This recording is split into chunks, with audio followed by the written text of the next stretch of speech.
नमस्कार, स्वागत है आप सभी का सी न्यूज भारत में और मैं हूं आपके साथ ज्योति श्रीवास्तव। वक्त हो चुका है मध्य प्रदेश बुलेटिन का, जिसमें बात करेंगे छतरपुर की, जहां महाराजा छत्रसाल की जयंती बड़े धूमधाम से मनाई गई। आगे बात होगी गंज बासौदा की, जहां पूर्व केंद्रीय मंत्री अरुण यादव एक निजी कार्यक्रम में शामिल होने पहुंचे गंज बासौदा। ऐसी तमाम खबरों पर विस्तार से होगी चर्चा। पूर्व केंद्रीय मंत्री और मध्य प्रदेश कांग्रेस कमेटी के पूर्व अध्यक्ष अरुण यादव एक निजी कार्यक्रम में शामिल होने गंज बसौदा पहुंचे, जहां उन्होंने कांग्रेस कार्यकर्ताओं से भेंट की। इसके साथ ही कार्यकर्ताओं से विचार विमर्श भी किया। पूर्व प्रदेश अध्यक्ष ने पत्रकारों से बातचीत में कहा कि अन्नदाता को उनकी उपज का सही दाम नहीं मिल पा रहा है। अन्नदाता को खरीदी केंद्रों पर सैंपलिंग के नाम पर ठगा जा रहा है। वहीं पूर्व प्रदेश अध्यक्ष ने सभी मामलों पर प्रदेश और केंद्र सरकार को आड़े हाथों लिया। वहीं कुछ मामलों पर वो पल्ला झाड़ते हुए नजर आए। वहीं पूर्व प्रदेश अध्यक्ष पूर्व विधायक कार्यालय भी पहुंचे, जहां उन्होंने पार्टी कार्यकर्ताओं से बातचीत की। निजी प्रवास में हूँ आज यहाँ, और हमारे शर्मा जी का स्वास्थ्य खराब होने की वजह से मिलना है और कार्यकर्ताओं से भी निजी मुलाकात है।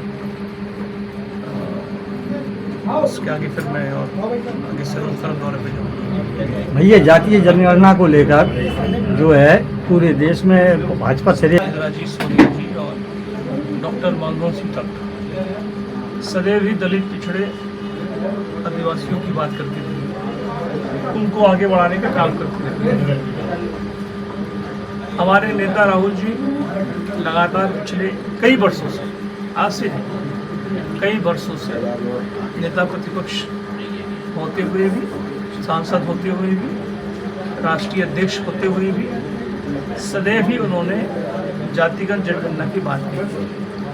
2013 में तत्कालीन प्रधानमंत्री मनमोहन सिंह जी की अध्यक्षता में पारित कर दिया था और 4 महीने बाद लोकसभा चुनाव डिक्लेयर हुआ, तो जो हमने संकल्प लिया तो पूरा नहीं हो पाया। राहुल जी और पूरी कांग्रेस पार्टी देश के दलित पिछड़ों को आगे बढ़ाने के लिए जातिगत जनगणना चाहती है, जिसकी जितनी आबादी उसको उतना नरेंद्र मोदी जी की सरकार में खुद प्रधानमंत्री हुए हैं। 12 सालों में कभी उन्होंने इस बिंदु पर चर्चा तक नहीं की। जब कांग्रेस पार्टी, राहुल जी बार बार पूरे एक संघर्ष, पूरे हमारे सहयोगी दलों द्वारा पूरे संघर्ष किया गया, तब सरकार ने इसकी मंजूरी दी है। तो इसका स्वागत करते हैं।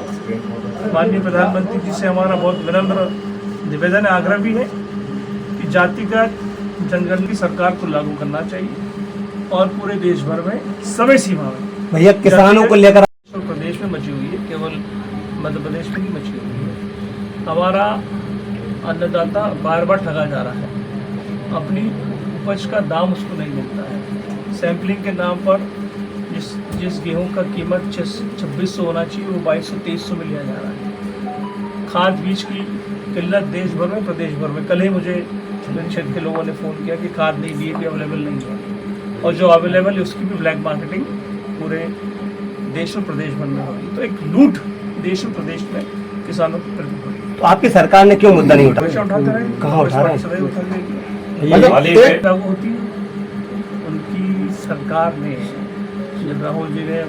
गंज बसौदा से सी न्यूज संवाददाता हेमंत आनंद की रिपोर्ट।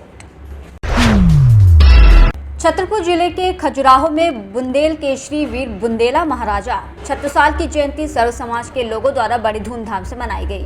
भव्य शोभा यात्रा रथ, घोड़ा, गाजे बाजे के साथ धौलागिरी मंदिर से प्रारंभ होकर स्टैंड मंतगेश्वर मंदिर होते हुए गोल मार्केट बाजार के रास्ते छत्रसाल चौक बस्ती चौराहे में समापन किया गया। वहीं छत्रसाल चौक खजुराहो में दीप प्रज्वलित कर मंच के माध्यम से बुंदेल केशरी महाराजा छत्रसाल जी का बखान किया गया। शोभा यात्रा में सर्व समाज के लोगों द्वारा बढ़ चढ़कर हिस्सा लिया गया। वहीं युवतियों के द्वारा शोभा यात्रा में तलवार के साथ करतब दिखाया गया। शोभा यात्रा में बूढ़े, बच्चे, युवक, युवतियां, महिलाओं, इन सब ने हिस्सा लिया। क्षेत्रीय विधायक अरविंद पटेरिया के द्वारा छत्रसाल महाराज की प्रतिमा में फूल अर्पण कर आयोजकों को बधाई देते हुए उत्साहवर्धन किया गया। मेरा नाम हीरो बुंदेला है। मैं खजुराहो से हर वर्ष 4 मई को महाराजा छत्रसाल की जन्म जयंती हर वर्ष ऐतिहासिक तरीके से महू में हम लोगों ने देखा कि मनाई जा रही थी। तो हम लोग पिछली बार गए भी महू की, हम लोगों ने ये देखी कि महाराजा छत्रसाल की जयंती किस प्रकार से मनाई जाती है। तो एक उसी वक्त पिछली साल गए थे हम लोगों ने, एक दृढ़ संकल्प किया कि इसी प्रकार की छत्रसाल जयंती हम खजुराहो में मनाएंगे। और एक ही उद्देश्य था हमारा कि जन जन के छत्रसाल को जन जन तक पहुंचाना है। यह कार्यक्रम जो आप देख रहे हैं कि जो कार्यक्रम सफल रहा है, जो ऐतिहासिक रैली वाकई में जो कहा जाता था वो ऐतिहासिक रैली हुई है, जिसमें सर्व समाज के लोगों ने इसमें बढ़ चढ़ कर हिस्सा लिया है। महाराजा छत्रसाल के जीवन को किस प्रकार समाज में उतारे हैं, क्या प्रयास करेंगे आप? जो महाराजा छत्रसाल का जीवन था उनसे हम एक ही प्रेरणा लेती हैं कि महाराजा छत्रसाल जो ना बुंदेलखंड के संस्थापक हैं और जो एक छत्र के नीचे सभी जाति सभी समुदाय के लोग रहते हैं, उन्हीं को आदर्श मानते हुए हमें भी एक साथ और मिलजुल कर रहना चाहिए, प्रेम भावना से रहना चाहिए। क्योंकि छत्रसाल एक के नहीं हैं, सभी के हैं। जन जन के छत्रसाल को जन जन तक पहुंचाना है, यही हमारा उद्देश्य था। और सर्व समाज के द्वारा एक ऐतिहासिक जयंती 4 मई 2025 को खजुराहो में मनाई गई। और आगामी अगर आप अगले साल देखेंगे तो और भी बेहतर तरीके से महाराजा छत्रसाल की जयंती मनाई जाएगी। छतरपुर से सी न्यूज़ संवाददाता कुलदीप सक्सेना की रिपोर्ट। फिलहाल के लिए मध्य प्रदेश बुलेटिन में बस इतना ही। देश दुनिया की बाकी खबरों को जानने के लिए आप देखते रहिए सी न्यूज़ भारत।